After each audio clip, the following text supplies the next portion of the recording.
Ini Harris Sultan. Saya tidak mau berkata sudah kubilang, karena saya jelas tidak senang dengan situasi di Amerika dan hampir seluruh dunia barat. Saya punya misi hidup untuk memperingatkan kalian tentang satu ideologi tertentu, jadi kalian tidak bisa bilang tidak tahu. Ya, ya untukmu, ya, ya untukmu, ya, ya untukmu. Sangat sederhana, tidak ada integrasi, tidak ada multikulturalisme, tidak ada keberagaman, tidak ada toleransi. Saya punya agama saya sendiri, kalian punya agama kalian sendiri, kalian punya demokrasi, kami punya syariah kami sendiri, kalian punya pergaulan bebas kalian sendiri, kami punya nikah kami sendiri. Penipuan terjadi di pasar, kalian punya kartu kredit, kami punya sistem ekonomi, kebijakan luar negeri dan agama sendiri. Apakah saya bilang semua buruk?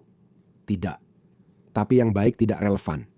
Pertanyaannya, apakah kamu tahu mana yang baik dan buruk? Masyarakat barat kita suka membaginya menjadi dua kubu, yang radikal dan yang baik. Tapi tidak ada yang pernah menjelaskan kepadamu apa definisi dari yang radikal itu. Bagaimana kita tahu mana dari jutaan orang itu yang termasuk radikal?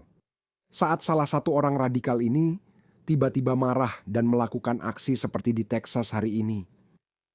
Pejabat Jerman memperingatkan sel tidur Iran di Eropa bisa menyerang kapan saja. Kami, orang-orang seperti kami, telah memperingatkan tentang hal ini selama bertahun-tahun dan mereka menyebut semua orang rasis. Mereka tidak memperhatikan sama sekali.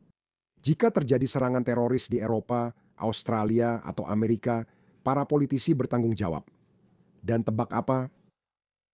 Itu sudah terjadi di Texas. Pria Senegal ini. Lihat sweater yang dipakainya, tertulis milik Allah. Saya tidak akan tunjukkan akibat video ini. Ya, ya, ya, ya.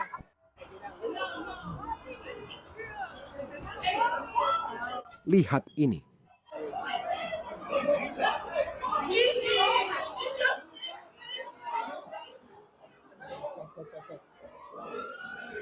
Orang-orang sedang bersembunyi.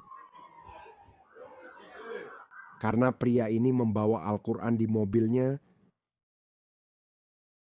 menyerang para pelanggan biasa yang sedang duduk di bar menikmati waktu mereka. Dia menyerang mereka. Ini adalah saat ketika dia mulai menembak. Saat ini 3 orang meninggal dan 14 terluka. Dan orang ini jelas marah kepada Amerika Serikat karena mencoba membebaskan rakyat Iran. Ya, kami juga punya kepentingan sendiri. Tapi itu juga salah satu alasannya. Saya tidak mengerti kenapa orang-orang seperti Dave Smith dan Cheryl Hugo berkata, "Oh, tolong jangan berpura-pura bahwa ini tentang membebaskan rakyat Iran. Ini bukan hanya soal itu." Perang tidak pernah terjadi karena satu alasan saja. Semakin banyak alasan, semakin kuat klaim untuk berperang. Amerika Serikat berkepentingan menggulingkan rezim ini karena telah menyerang dan membunuh banyak warga Amerika, terus menyerang kepentingan Amerika, dan meneriakkan kematian bagi Amerika selama 47 tahun. Jadi tentu saja ini adalah kepentingan Amerika untuk menggulingkan rezim ini. Oh, Israel ingin melakukannya, itu sebabnya Israel memaksa Amerika. Tidak, tidak, tidak. Israel juga punya alasannya sendiri. Kenapa? Mereka menyerukan kematian bagi Israel dan menyerang lewat proksi seperti Hamas dan Hizbullah. Jadi tentu saja ini adalah kepentingan Israel, tapi kepentingan itu saja tidak cukup untuk menggulingkan rezim atau berperang dengan Iran. Tambahkan elemen lain. Rakyat Iran dibantai rezim ini dan telah memohon Amerika serta Israel untuk menyelamatkan mereka. Kini kita punya 3 alasan perang dengan Iran dan menggulingkan rezim ini. Tentu saja hanya orang bodoh yang tidak akan mengambil pilihan itu. Dengar, saya mengerti. Orang-orang merasa tidak nyaman untuk berperang, oke? Tapi kamu harus tahu satu hal.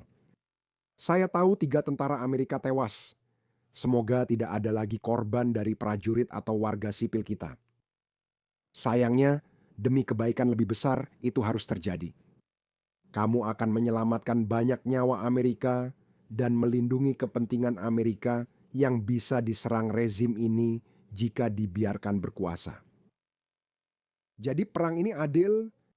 Perang Irak adalah sebuah kesalahan. Perang Afghanistan melawan Taliban sah, sama seperti perang Afghanistan yang pertama.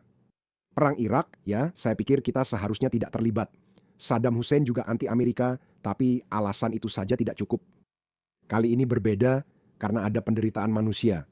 rakyat Iran ingin bebas. Itu menambah unsur moral pada perang ini.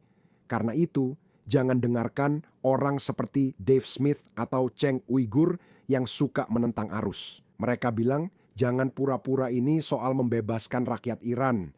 Memang bukan cuma itu, tapi ini jadi alasan tambahan membela perang. Begitulah caranya. Namun, mereka tetap tidak akan belajar.